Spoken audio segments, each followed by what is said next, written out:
Karang merupakan hewan yang termasuk dalam kelas Anthozoa. Karang dibentuk oleh ribuan hewan kecil yang disebut polip. Dalam bentuk sederhananya, karang terdiri dari satu polip saja yang mempunyai bentuk tubuh seperti tabung dengan mulut yang terletak di bagian atas dan dikelilingi oleh tentakel. Mulut hewan tersebut berfungsi untuk makan sekaligus sebagai anus. Namun pada kebanyakan spesies, satu individu polip karang akan berkembang menjadi banyak individu yang disebut dengan koloni. Ukuran tubuh karang dipengaruhi oleh proses fotosintesis zoosantele, di mana akan menghasilkan gula, asam amino, dan oksigen. Asam amino akan digunakan oleh karang untuk melakukan proses kalsifikasi, yaitu pembentukan kalsium karbonat, sehingga menambah panjang dan lebar ukuran karang. Berdasarkan pertumbuhan karang, variasi morfologi bentuk karang dibedakan menjadi 6, yaitu tipe lembaran daun atau foliose, tipe bercabang atau branching, tipe jamur atau mushroom, tipe kerang merayap atau encrusting, tipe meja atau tabulate, dan tipe padat keras atau massive.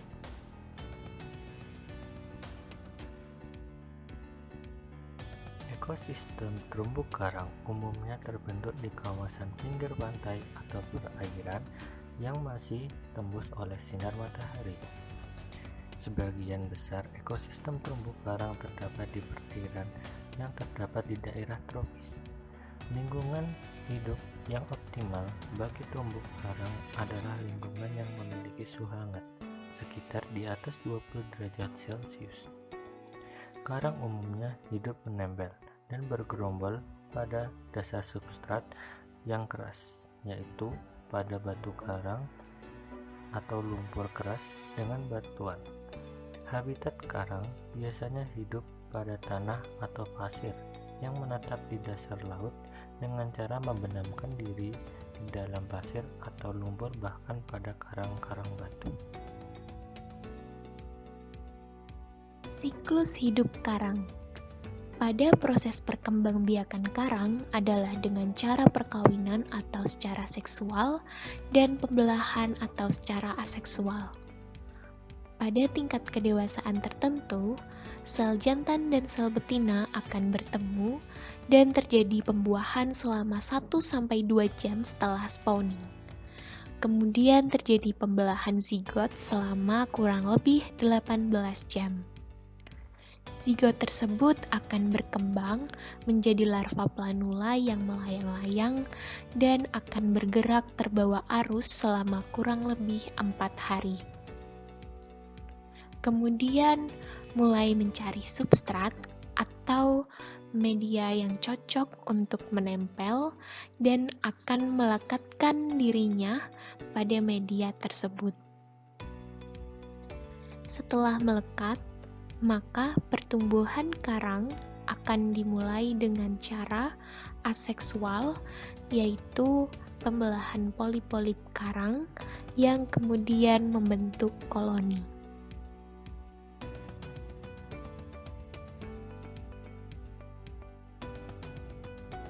Anatomi karang. Karang memiliki 3 bagian tubuh utama. Yang pertama adalah mulut. Mulut karang dikelilingi oleh banyak tentakel yang mengandung sel nematosid di dalamnya. Selain sebagai tempat masuknya makanan, mulut karang juga berfungsi sebagai tempat ekskresi dari karang.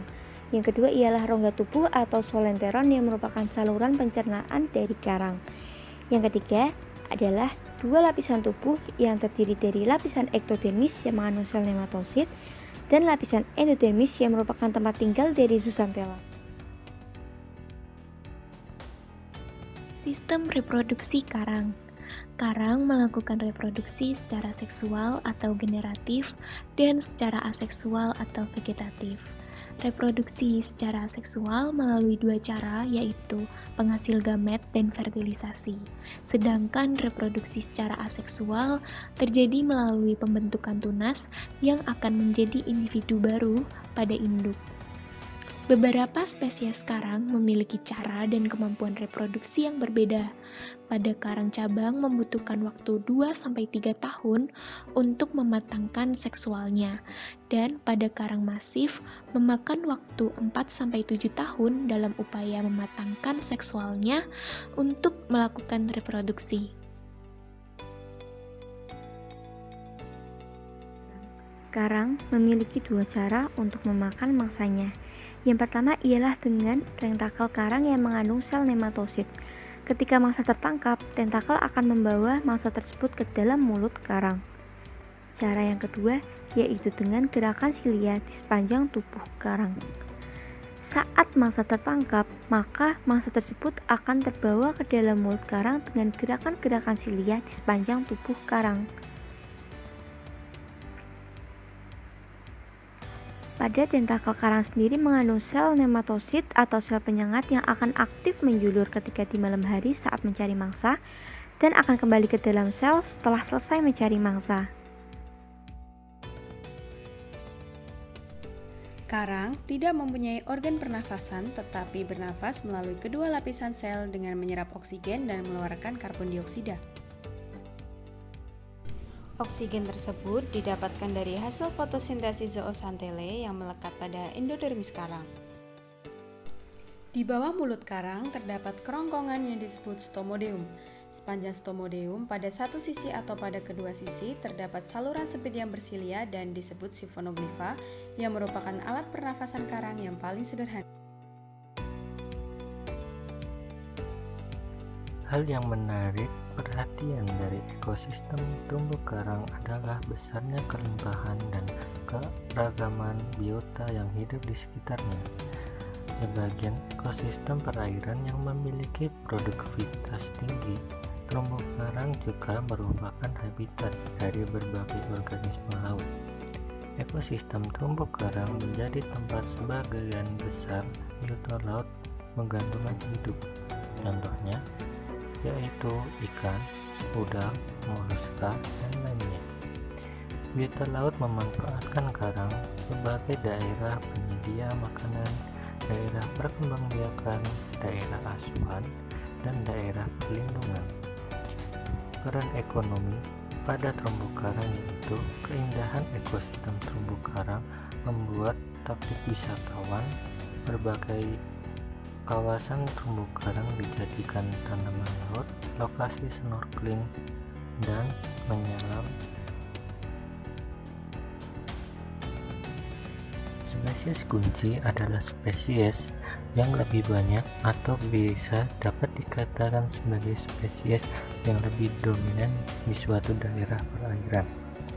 Contoh dari spesies kunci pada karang yaitu adanya spesies Acropora sp, Montipora sp, Boritas sp, dan Goniastera sp.